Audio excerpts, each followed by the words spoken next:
Thank you and welcome to the show this morning.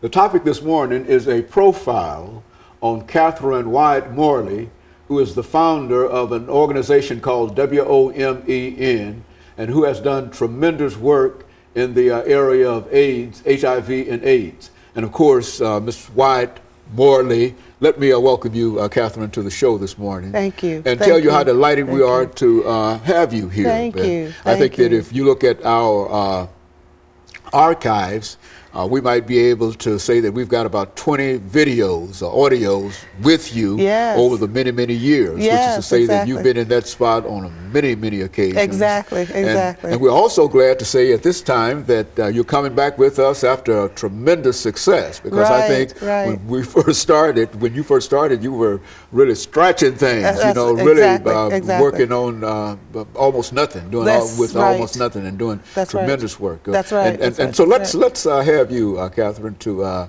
talk about your background, your education, and some things that are important in terms of your career, and then we'll get into the issue AIDS and the status of AIDS, and later on we'll talk about some other developments, including the grant that you received quite recently. Let's talk about it from that perspective. Well, thank you so much, Dr. Haney, for having me back. I very much appreciate it. It is always such a privilege and a pleasure to be here to share with you and your viewing audience about the wonderful things that are going on within women.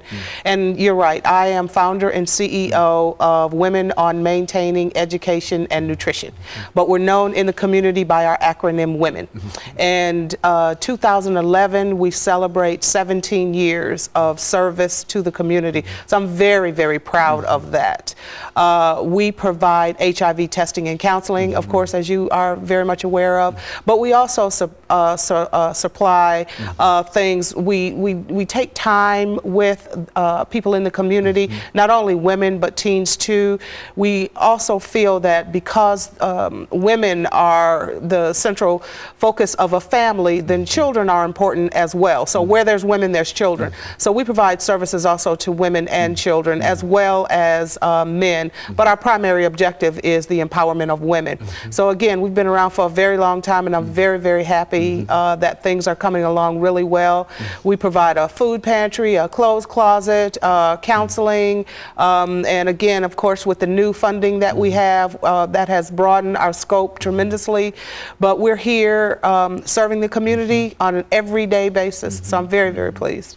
And looking at your own career, what would you say would be the most important thing in terms of dealing with this disease of HIV and AIDS? I mean, what can you say after 17 years of being in the field, working and dealing with it?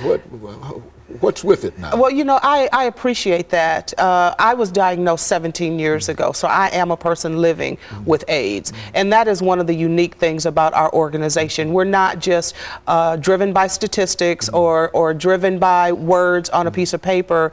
The heads of the organization are people that are living with the disease. And so we know exactly what individuals are going through. And so we're not just making up things as we go. You know, one of the things that I tell some of the people that we serve is that I am just like you. I'm just happen to be on the other side of the desk. I'm going through the same struggles, the same medication issues, the same doctor issues, all of those things that are associated with HIV. And in 2009, it was a very, very difficult time for me. I almost lost my life, succumbed to the disease. So HIV is ravishing not only the community, but, you know, HIV is something that is happening 365 days a year, 7 days a week, 24 hours a day. It's destroying the immune system, and that's what HIV does. Doesn't care who and what you are. It only cares that you are human, and that once it enters the body, it begins to take up space. And so that's what's happening within my body, and we find that to be a detriment to, you know, women as well as teens and families across the community who are either infected by this disease or affected by this disease. Now, after 17 years, as we get ready for this first commercial break, we'll have a minute, and then we'll come back for the second segment. But after 17 years, and looking back over that whole span, how can you compare what you've been able to do, what you were able to do then, and what you're able to do now?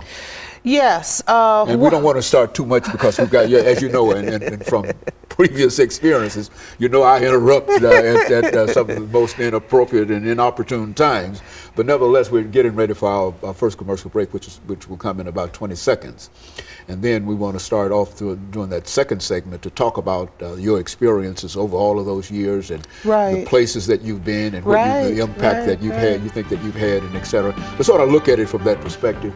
Of course, we'll be back with our audience following this very, very short commercial break.